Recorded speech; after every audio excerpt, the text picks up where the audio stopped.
حضرت موسیٰ علیہ السلام فرعون اور آل فرعون کے ایمان نہ لانے پر مایوس ہو گئے تو آپ نے ان کے لیے ہلاکت کی دعا کی۔ حضرت موسیٰ علیہ السلام کی یہ دعا قبول ہوئی اور انہیں حکم دیا کہ وہ بنی اسرائیل کو لے کر راتوں رات شہر سے نکل جائیں۔ چنانچہ حضرت موسیٰ علیہ السلام نے اپنی قوم کو نکل چلنے کا حکم سنایا اور بنی اسرائیل کی عورتیں فرعونیوں کی عورتوں کے پاس گئیں اور ان سے کہنے لگیں، ہمیں ادھار اپنے زیورات دے دو۔ چنانچہ فرعونی عورتوں نے اپنے اپنے زیورات ان کی بنی اسرائیل کی عورتوں کو دے دیے۔ پھر بنی اسرائیل کے مرد اور عورتیں بچوں سمیت حضرت موسیٰ علیہ السلام کے ساتھ راتوں رات ہی نکل گئے۔ فرعون کو جب اس بات کی خبر پہنچی تو وہ بھی راتوں رات ہی ان کا پیچھا کرنے کے لیے تیار ہو گیا۔ فرماتے ہیں کہ فرعون کے لشکر میں 1,00,000 گھوڑے تھے، اس کے آگے 1,00,000 تیر اندازوں کا دستہ تھا۔ دوسری طرف حضرت موسیٰ علیہ السلام کے ساتھی سمندر کے قریب پہنچے تو سمندر کا پانی جوش مار رہا تھا۔ یہ دیکھ کر وہ گھبرا گئے تو اللہ تعالیٰ نے حضرت موسیٰ علیہ السلام کے پاس وحی بھیجی کہ اپنا عصا سمندر پر مارو۔ پھر جب دونوں جماعتوں نے ایک دوسرے کو دیکھا تو حضرت موسیٰ علیہ السلام کے ساتھیوں نے کہا، بے شک ہم یقیناً پکڑے جانے والے ہیں۔ کہا، ہرگز نہیں، بے شک میرے ساتھ میرا رب ہے، وہ مجھے راستہ ضرور بتائے گا۔ حضرت موسیٰ علیہ السلام نے سمندر پر عصا مارا اور سمندر میں 12 راستے بن گئے۔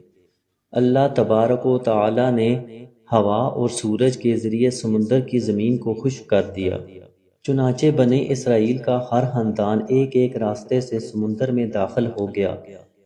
چونکہ ہر راستے کے درمیان پانی اس طرح حائل ہو گیا تھا کہ ایک خاندان دوسرے خاندان کو دیکھ نہیں پا رہا تھا، اس لیے ہر خاندان گھبرانے لگا کہ ہمارے دوسرے بھائی مارے گئے۔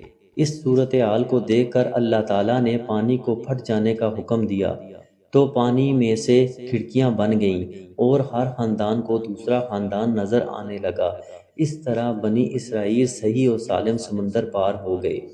بنی اسرائیل کے سمندر پار کرنے کے بعد جب فرعون سمندر کے قریب پہنچا تو وہ اپنی قوم سے مخاطب ہو کر کہنے لگا، دیکھو میرے خوف سے سمندر کس طرح پھٹ گیا، میں نے ان غلاموں کو پا لیا جو بھاگ کر آئے تھے، تم لوگ سمندر میں داخل ہو جاؤ۔ اس کی قوم سمندر میں داخل ہونے سے گھبرا رہی تھی۔